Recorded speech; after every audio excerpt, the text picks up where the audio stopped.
Still with us ya di ngobrol politik malam hari barengan Pak Ade Suryokoco dan Rino Purba di sini.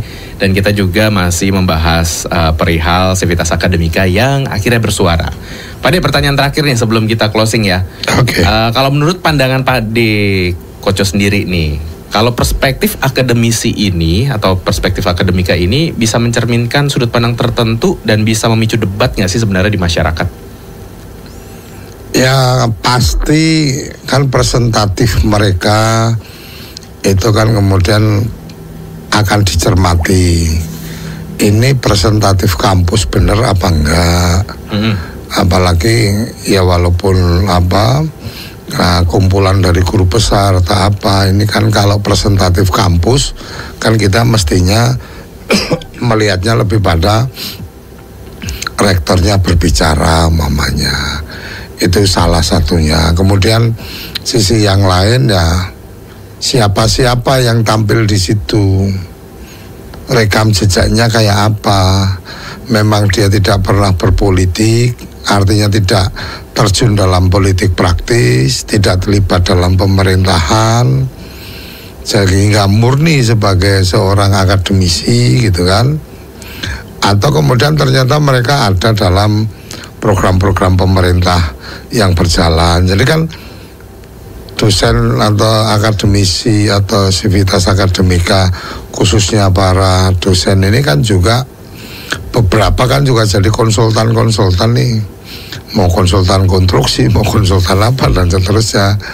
Nah kalau ternyata ada konsultan politik di situ dan seterusnya, ya akhirnya kan akan terjadi perdebatan atau ya demokratisasinya itu orang luar juga boleh menilai mereka dong. Ya. Apalagi kejadian setelah ada petisi, kemudian rektornya mengklarifikasi itu bukan suara dari institusi. Ya lepas dari apapun, artinya ini karena ada tekanan, ada apa dan seterusnya. Ya kalau sudah di strata paling tinggi sebagai pandito, sebagai pengajar, ya mereka harusnya nggak takut pada tekanan apapun kan gitu.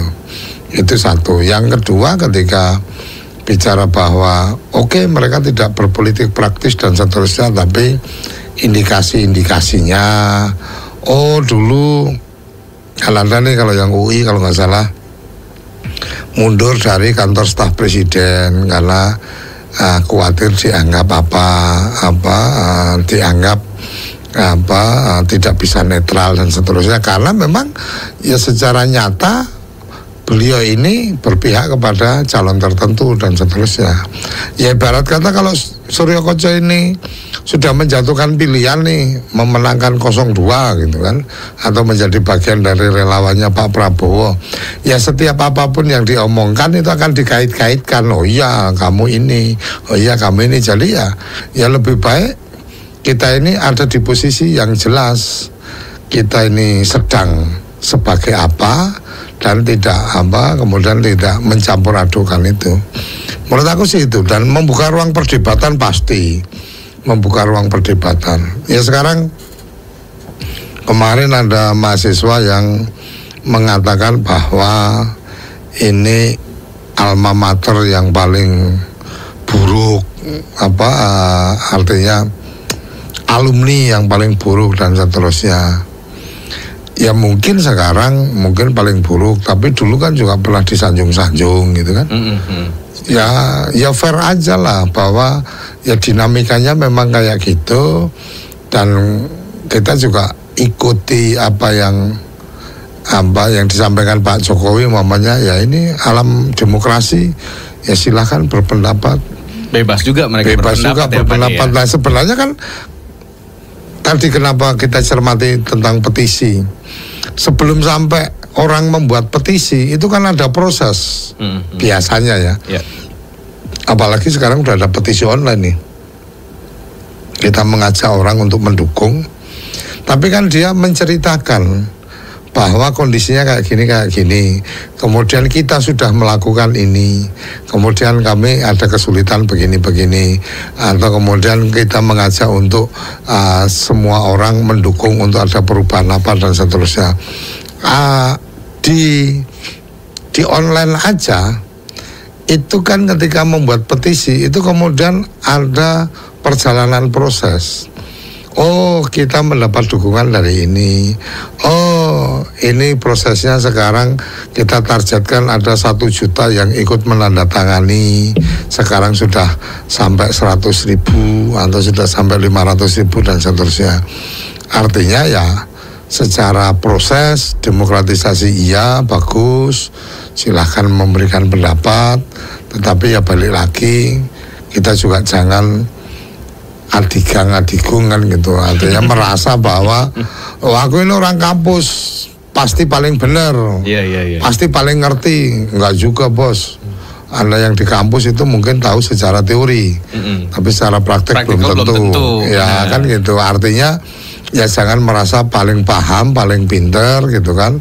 Karena kalau orang sudah merasa paling paham, paling pinter, ya akhirnya orang berpaling kan gitu. Betul.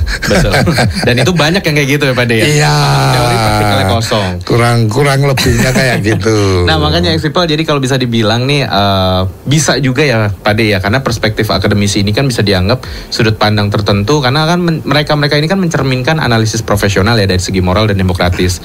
Jadi ini bisa memicu debat karena melibatkan penilaian terhadap kinerja pemerintah dan proses politik juga Expeople. Tapi menarik juga kalau kata Pak De bilang ya alangkah baiknya kenapa enggak dilakukan langkah seperti membuat forum tertentu dulu ya Pak De ya, membahas bareng-bareng gitu loh. Karena memang nggak semua universitas ya Pak De ya yang menyuarakannya ya.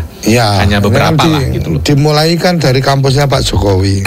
Dari Bulak Sumur. Ya udah, thank you Pak De ya. Udah dapetin lagi nih Expeople untuk ngobrol politik di malam harinya nih untuk edisi Selasa nih malam Rabu sekarang ya.